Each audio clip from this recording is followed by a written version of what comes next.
Recently, someone asked, in regards to computers, why is it that turning it off again and turning it on again works so well to handle problems? And this isn't just for computers, it's all sorts of electronic devices. But let's just explore that for a moment. The primary reason this is actually a thing that works is that computers are really, really complex.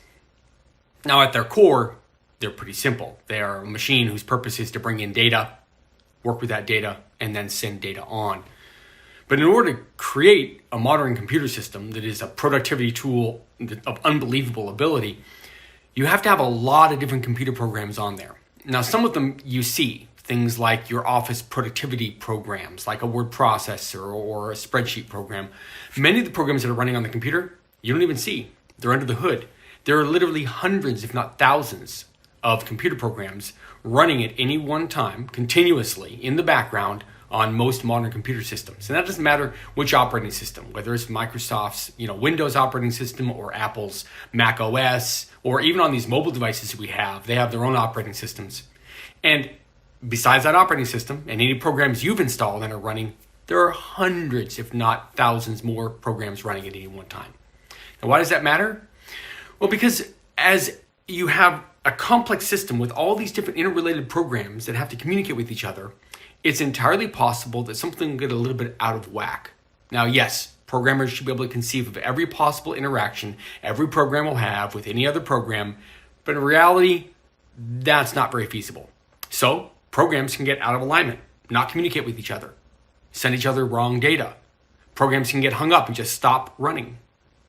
All of these can lead to a very bad experience with your program and with your computer, or with your mobile device, which is a computer. So why is it that turning it off again and turning it on again works for these devices? Well, it's just this.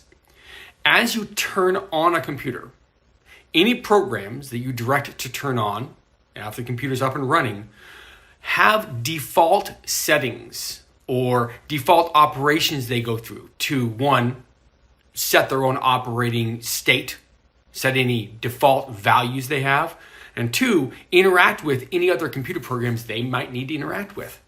And that has to happen every time you start up a computer program.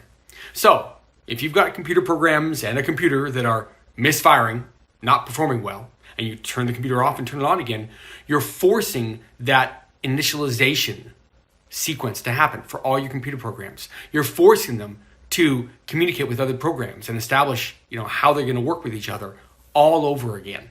And most of the time, that's enough to just handle whatever the problem was. Now, often there's something else going on, but most of the time, that handles it. And that's why when you say, have you tried turning it off and on again? A line from a phenomenally hilarious British comedy called The IT Crowd. That's why it's funny, but it's also why it's true. I hope that helped.